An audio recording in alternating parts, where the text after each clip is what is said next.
This is Spencer from Tampa Bay Wallpaper Installer, and I am in St. Pete in a beautiful office building, and I am doing a repair on a couple of walls. And so I want to show you the various ways in which we set up different jobs. And one of the ways to put paste on wallpaper is a paste machine, which I have in the truck. But it's not always practical to set it up. So I want to show you the setup. I don't think I've ever shown you how to apply the paste to wallpaper. This is how I have chosen to apply the paste on this job. Simply, you can't get a better surface on which to roll your paste than the floor itself. Now that can be impractical itself, especially on a large construction job where you have electricians, carpenters, and everybody else walking around, and the dust gets onto your paper. That's not a place I would recommend doing that. In that case, though, I would recommend having one of those $100 blowers, you know, like a leaf blower. You keep it in your truck, and this way on commercial jobs, you can keep blowing the dust away every time you roll glue. If you choose to do it in a large construction place on the floor, you keep a blower with you so that you can keep blowing any debris that comes near your paper. And trust me, when you're doing it on the floor in a construction atmosphere, you will need to keep the dust constantly. If you don't do that, it will wind up under your paper and you'll have little bumps on it. Anyway, this is a controlled environment, so I'm doing it on the floor here, and I'm just going to show you how I do it. I'm actually going to step on the paper too, to simply keep it in place as I roll it, so that it doesn't roll over on itself, all right? It's a little boring, but just bear with me. I mopped off my floor using this thing. You want to get the dust off of your wall. I'm sorry, I mopped off the walls. I had a couple of little areas where I had to sand it. And so now I'm ready to roll my glue with the roller. And it's a good way to do it.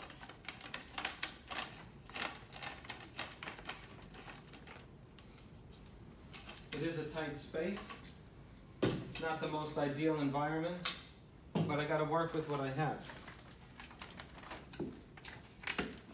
By the way, the more difficult it is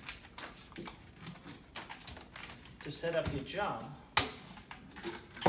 meaning if you have to walk a great distance to set up your tools and stuff, you charge accordingly, obviously.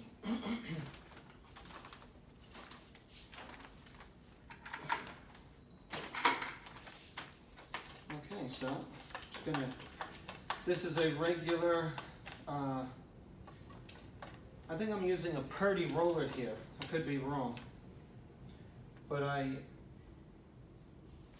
you have to have at least a ½ an inch of nap on the roller.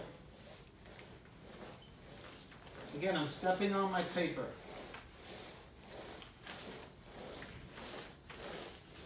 If you're new at this, there's two mistakes you'll make, or two mistakes that you can make. One of them is to put too much glue on it.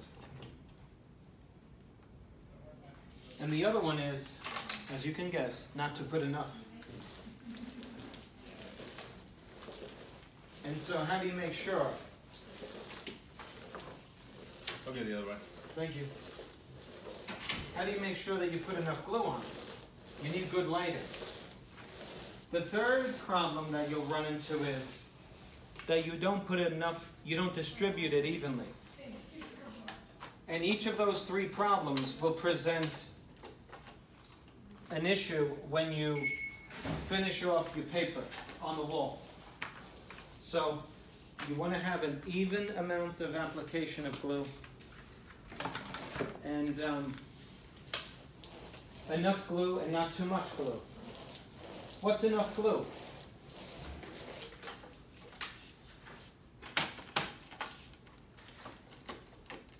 If your glue isn't flat against the paper, meaning that you can't see a lot of texture in the glue thickness, it's just right.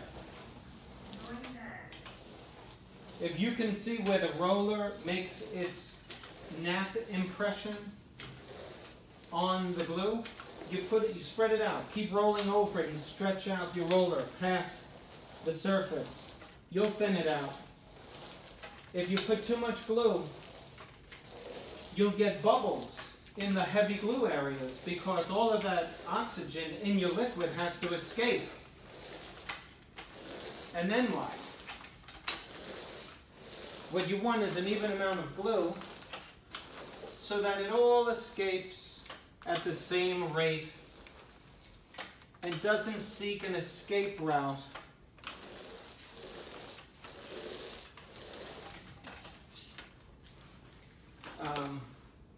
It all evaporates evenly.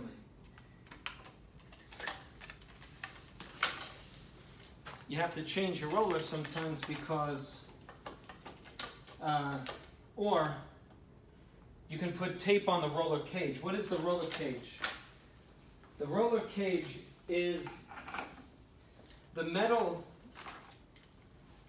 inside of the roller. That's called a roller cage. If you look at it, it looks like a cage, right?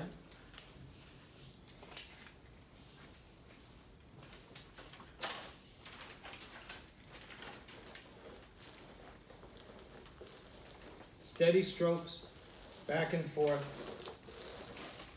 Keep your foot on the paper. If your paper is thin and you don't have your foot or something else holding it down, the paper will roll onto your roller and you will rip it. Because by the time you stop your roller, it'll be too late because you're moving pretty fast. Keep your foot on the paper, you're not going to damage it. And you want to cut 2 inches at the top and 2 inches on the bottom anyway. So you have 2 inches to step on your paper. That's going to be weight.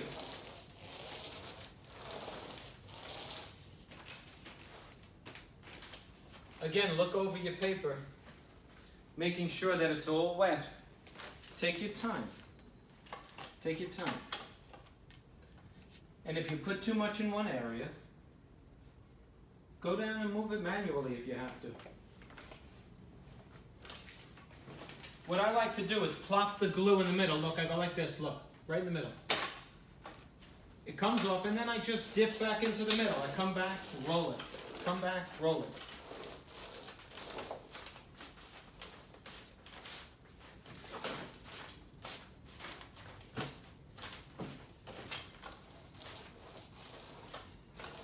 On the edges, you want to go in one direction. Why is that? You want to stroke it up and down in one direction, and then pull it up. One direction, come back down, pull it up. On the edges, the paper can tend to roll on top of your roller. And then you'll rip the paper. This is not the best environment to roll the glue on. It's not the best. Certainly not the best.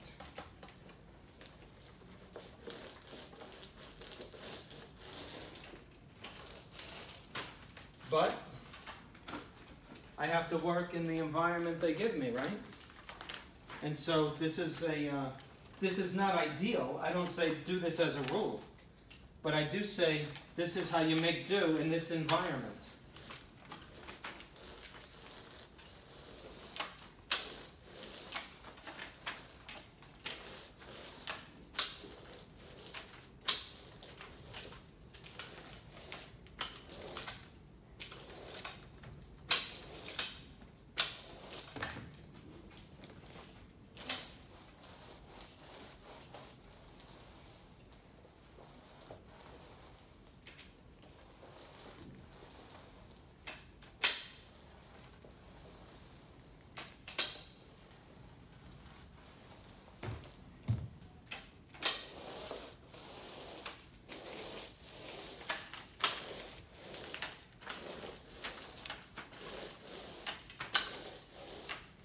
Okay, I'm satisfied now that I have an even amount of glue on my installation, on my paper.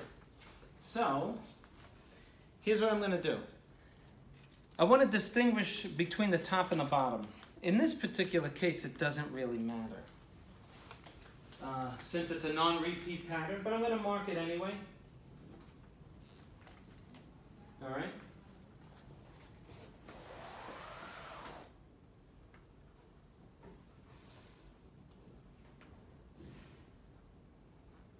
I marked it B for bottom. Okay, look at that. Now look at how I'm rolling it. Watch this. I'm rolling it up. This stuff is excellent commercial grade wallpaper. That's my bottom. I'm going to turn the paper on itself. Glue to glue. Why? Why am I doing that? The fabric on the back of the paper needs to saturate with the glue so that the fabric and the glue become one. Why?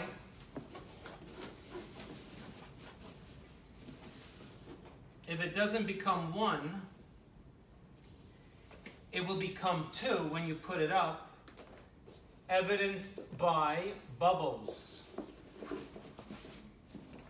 It will resist the paper by giving off the gases that should have escaped when the backing was getting saturated. If you don't let it soak enough, it's called soaking or booking. If you don't let it soak enough, in this case it's 10 minutes. Some papers call for 6 minutes. If you don't let it soak and you put it up, it'll start soaking while you have it up, and then bubbles will start coming up. You want the bubbles to come out now while it's here. You know when you put a dry mop, you ever get a brand new deck mop, right? You've all done it, right? And then you put it in the water bucket, right? It rises up. Why is that? The fibers of the mop have to get saturated with water. And you have to put a weight on the mop to keep it in the water. Well, same idea here. The glue has to seep into the absorbing fibers of the backing. And all of those bubbles, you can't see them. They come out. On a mop, you can see it because it's in a bucket of water. And the bubbles are escaping now, right now, as this beautiful paper sucks in the moisture, and the backing and the moisture become one. They're actually suctioning against each other. So then when we put it up in 5 minutes, the only bubbles that will escape are just incidental to the installation. And they are not bubbles, so to speak, of the air coming out of the glue. It's just from moving the paper around, and you trap air underneath it just from being in the room. So that's the difference. Bubbles are normal when you're putting it on the wall, but bubbles are not normal for having failed to properly let the backing absorb the moisture in the glue. I will stop this video and call this frame number 1 on how to wallpaper a commercial wall. So if you like the video, please remember to click on like right down there, right over there, like, and please click on subscribe. Thank you.